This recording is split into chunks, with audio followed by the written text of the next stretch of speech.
In 2012, I was fed up with my job. I decided to quit, and I believe that is the #1 decision that I made that has led me to be a millionaire today. I wanna tell you that story, and I also want you to subscribe to our YouTube channel and hit that notification bell. Let's get into it.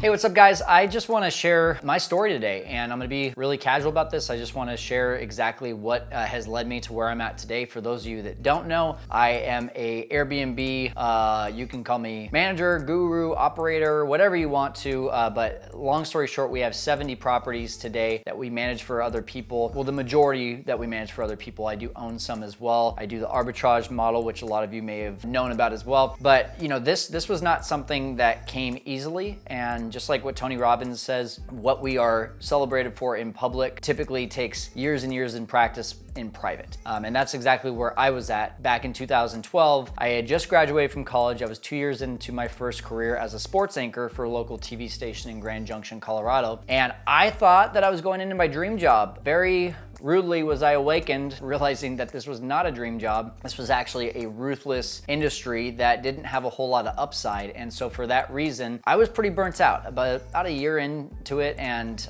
was just really not motivated to go into work. And one day I went into my news director's office and I said, hey, I need some help. Will you let me use this photographer? It was our big Friday night show. Every single Friday night, the answer to that was yes. On this Friday night, the answer was no. And I said, well, why not? And he said, because our audience doesn't care about sports, so why should I? And I was like, dude, are you serious right now? Like, way to motivate me. And he was like, yeah, no, I'm serious. And so I said, you know what? Enough's enough. I gave him my 2 weeks. 2 weeks later, I was out. Luckily at that time, I had already started a career, and my first business that I had started making videos for high school athletes to help them get recruited to play in college. And that was something that I'd started on the side while being in the news. And for about 10 hours of work a week, I was making the same as I was in the news for about 50 hours of work a week. But this is actually where the story does not get great. It actually gets really tough. So one of the big misconceptions, right, in starting your own business is that you're gonna be able to create your own schedule and that you're not gonna have to work for anyone. And that was all what I thought as well. But what I realized is that I created a business where I had a lot of clients that were telling me what was good for them. And essentially I just created a lot of bosses within my business. And for that reason, I didn't have that dream job that I thought.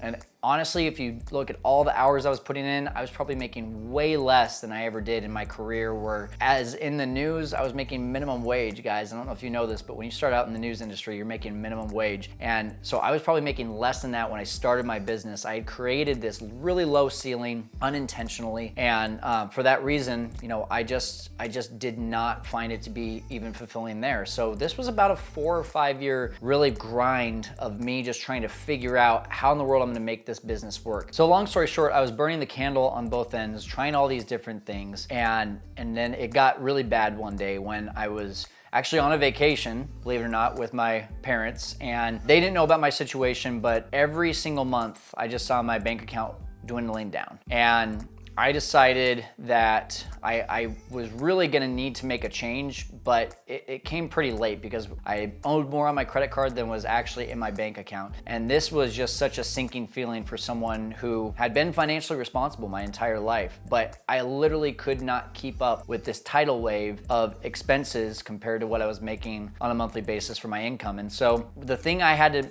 change was essentially kind of slapped in front of my face. My dad was diagnosed with bone cancer in 2015, and I was over in Scottsdale, Arizona, thinking I just bought a house and I was gonna live there for the rest of my life. But man, from the time I moved to Arizona till that day that my dad was diagnosed with bone cancer, I realized something, that A, I was not spending much time with my family, and B, nothing really good had been coming in Arizona in regards to just my health. I was stressed about my finances. I was probably drinking way too much, to be honest. I was doing a lot of things that were not good for my health. And so I just knew that something needed to change. And I took it as a moment of me realizing that, hey, this is probably God's way of telling me it's time to move back to California. So I went ahead and did that. And at that moment, that's when things really changed. I sold my house, which thank God it was during a good time in the market when I actually got some money back. I paid off all my debt. I moved back to California. I was close to my family, and my business started to actually take off a little bit. And now I was really just focused on the multi-level marketing side of it. I shut down the other business, and I was finally out of debt. And it was at that moment though when I said, is this truly what I want to do for the rest of my life? And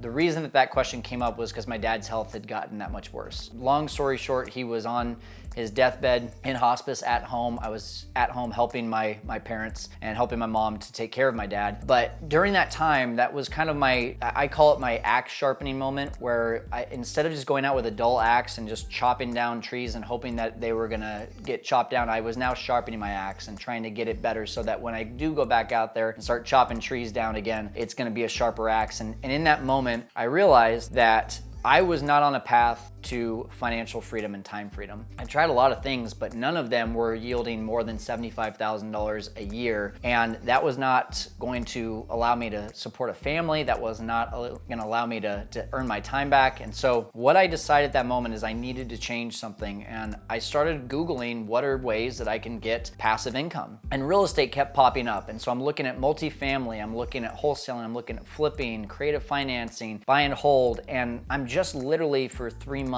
trying to figure out where am I gonna get started. Meanwhile, my dad is still, getting worse, and this just stress of trying to figure out what am I gonna do just keeps weighing on me. And one day I just realized I need to make a decision. I just need to do something. So what did I do? I dropped a bunch of money to get into an education platform that's gonna teach me how to flip houses. And it was on January 6, 2019. I remember that very specifically because that was just a week, about 10 days before my dad passed away. And I made this huge decision, right? This life-changing decision that was going to be a different career path. And it was right around the time that my dad passes away. And it was at that moment that I really said, like, okay, I've dropped all this money.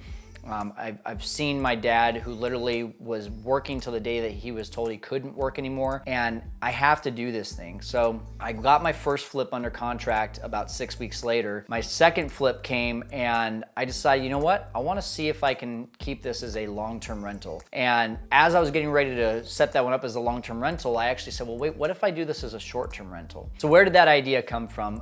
Well, back in Arizona, rewinding the clock a little bit, I had been doing Airbnb as a room out of my house to try to make ends meet. I thought to myself though, like, why would anyone wanna do Airbnb in Fresno, California, and an entire house? Like, they're just gonna wanna do a room, right? Because they're just coming in maybe for work or family and they don't wanna spend a bunch of money. But I started doing the research and I realized, oh my gosh, this is a viable way to make money. And so I tried it. I put it up on Airbnb. Month one, I made $2,000 after all expenses. Compared to the $600 I was gonna make as a long-term rental, I 3.5x my money. And at that moment, I said, I think I've got something here. And so what did I do? Just like when I decided to go over and become a real estate investor or jump into real estate, I just started Googling and learning and feeding my mind. And when I found out that you could do this without owning the property, that was the biggest life-changing aha moment that I had, because I saw a way that instead of paying tons of money for a down payment and renovations of a house, I could go